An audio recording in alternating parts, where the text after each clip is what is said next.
Nasa Pilipinas ngayon ang isang Italian Navy training ship para sa goodwill visit at bilang bahagi ng training ng kanilang Naval Academy. May unang balita si Darlene Kai.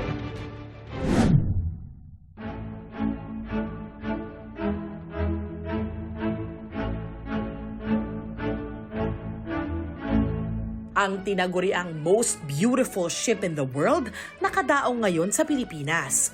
Yan ang Amerigo Vespucci, ang Italian Navy training ship na noong Sabado pa nakadaong sa Manila South Harbor. May habang 100.5 meters ang barko na ipinangalan sa Italian explorer at navigator na si Amerigo Vespucci.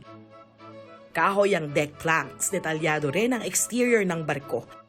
1931 ang una itong naglayag at siniguro raw nilang hindi mababago ang tradisyonal nitong itsura.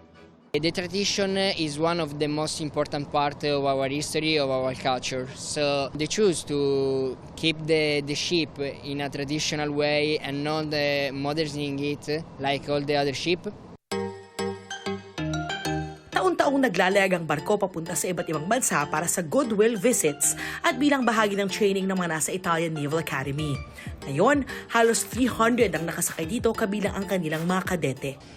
Manila is one of the ports that we chose for the campaign because Manila was one of the Philippines was one of the ports where the ship has never been in the history before. Bukas sa publiko ang Amerigo Vespucci at pwede rin maki-interact sa mga Italian Navy personnel at cadets. Napakaganda po. Hindi nga po makapaniwala na ganito po kalaki itong barko. It's very big. Sa September 18, maglalayag na uli ito papuntang Australia. Ito ang unang balita. Darlene Kai para sa GMA Integrated News.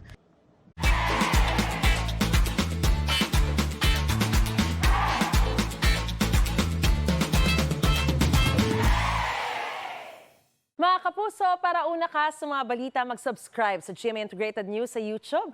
Sa mga kapuso abroad, subaybayan niyo po kami sa GMA Pinoy TV at sa www.gmanews.tv.